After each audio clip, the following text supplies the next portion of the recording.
नमस्ते गुरुदेव। मेरा सवाल पिछले साल जब आप भोपाल में थे तो मैंने एक आशंका जाहिर की थी कि जो वर्तमान परिवेश है दुनिया में वो परमाणु बम से भी ज़्यादा बड़ा खतरा पर्यावरण के कारण हो सकता है। और उसके कुछ महीने बाद एक आशंका थी कोरोना के रूप में सामने आई कि हमें इस तरह की जो महामारी आ सकती है आगे भी, ग्लोबल वार्मिंग का जो दौर चल रहा है जिससे पूरे पर्यावरण का संतुलन बिगड़ रहा है, जंगलों में आग लग रही है, चाहे वो अमेजन के जंगलों में हो चाहे ऑस्ट्रेलिया के में हो।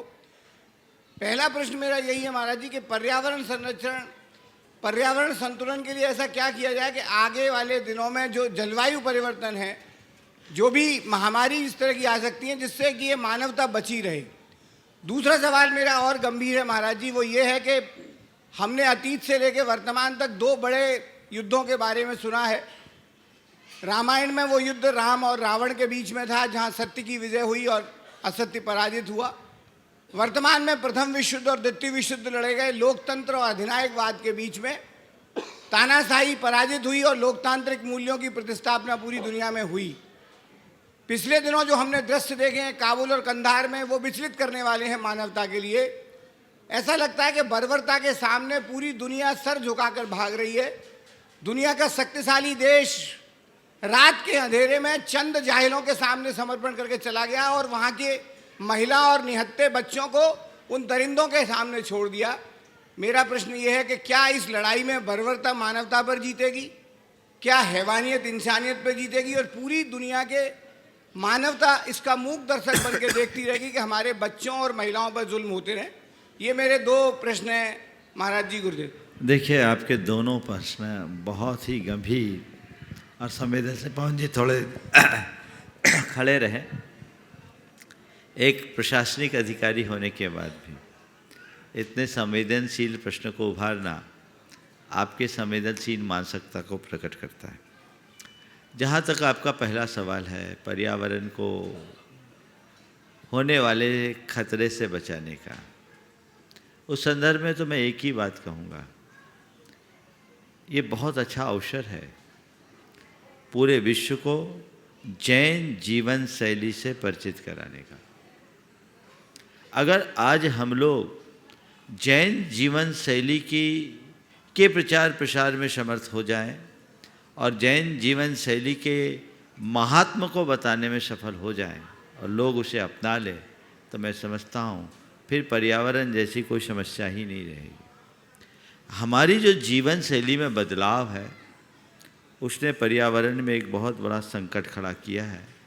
ये बदलाव हमें रोकना होगा और हमें अपनी मूलभूत जीवन शैली को अपनाने के लिए समाज में वातावरण बनाना पड़ेगा। दूसरा सवाल बर्बरता के आगे मानवता को झुकने का।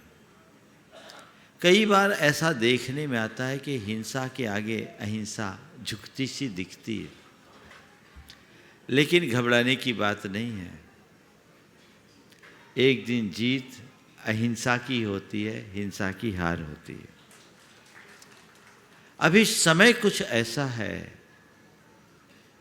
जो इस तरह के परिणाम देखने को मिल रहे हैं, लेकिन जिस दिन मानवता जागेगी बर्बरता का नाम निशान नहीं होगा। बर्बरता के हावी होने पर हमें आश्चर्य नहीं है, आश्चर्य तो केवल मानवता के सुसुप्ति के कारण है।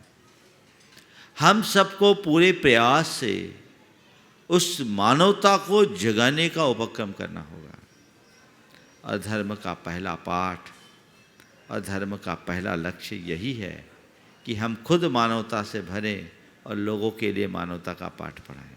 यदि ये विश्व के बीच चले जाए, हर व्यक्ति इस बात को बढ़ाए, तो बहुत आगे बढ़ सकता है। और मानवता को भी आगे बढ़ाने के लिए हमें भगवान महावीर के जीवन दर्शन को आत्मसात करना होगा। वे तो इससे भी आगे कहते हैं, आत्मवाद को बढ़ाओ, आतंकवाद अपने आप मिट जाएगा। आत्मवाद बढ़ाए, जैसे मेरी आत्मा है वैसी सबकी आत्मा है। आत्मसाम्य की ये प्रतीति जहाँ होगी, जिस व्यक्ति के हृदय में ऐसी आध्यात्मिक चेतना जग जाएगी, उसके मुख से कभी आतंक, उसके जीवन में कभी आतंक घटित नहीं हो सकता। हम लोग बातें करते हैं और एक बड़ी विडंबना है, पूरा विश्व बातें शांति की करता है और तैयारी युद्ध की करता है। युद्ध के प्रशिक्षण के अनेक कार्यक्रम दुनिया के हर मुल्क में किए जाते हैं, लेकिन शांति और सद्भाव की स्थापना का कोई प्रयास कहाँ होता है, कितना होता है।